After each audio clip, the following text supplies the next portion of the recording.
Daniel was steady with money. He worked hard, kept bills on time, never missed rent. But every month, whatever cushion was left after bills, it vanished. Not on sneakers or nights out. On family. His younger brother's textbooks, his mom's prescriptions, a cousin's just-till-Friday loan. Daniel never called it debt. He called it helping. But his credit card balance had quietly grown past $7,000. One Sunday, his dad called. "Car broke down again. Think you can cover repairs? I'll pay you back." Daniel said, "I'll figure it out," and hung up. Later that evening, Daniel stared at his account. Balance, $312. Statement due, $280.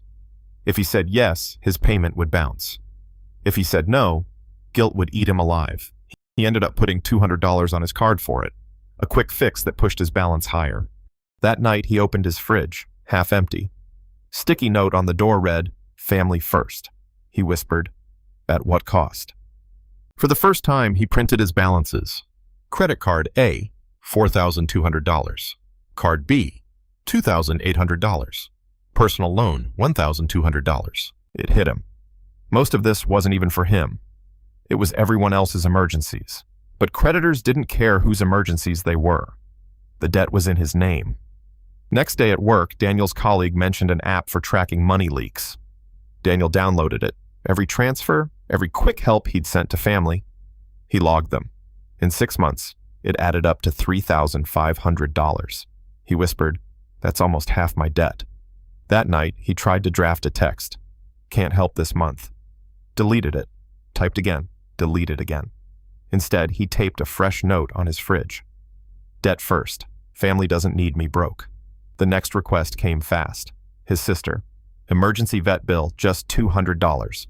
Daniel stared at the screen, felt shame in his throat.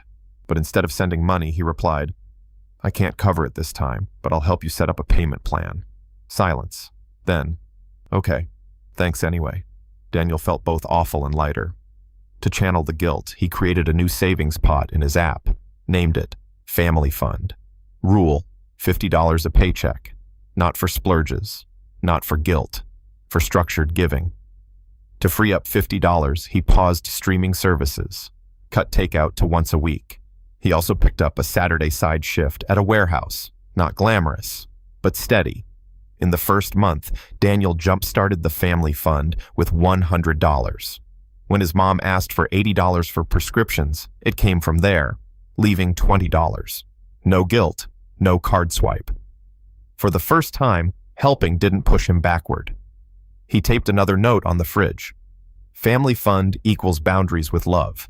By month 3, with 2 more $50 contributions added, the fund reached $170.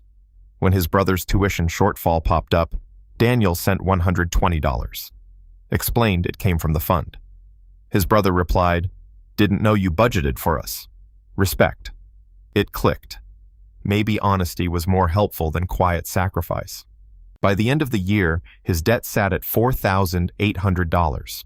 The family fund? $180. Not much, but real. Requests didn't stop, but they slowed.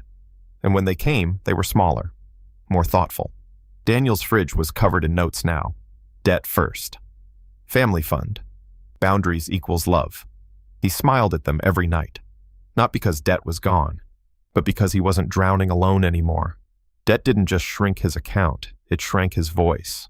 Now he had both back. Sometimes helping family isn't about saying yes. It's about saying yes, but in a way that doesn't break me. Daniel wasn't debt-free yet, but for the first time he was free of guilt.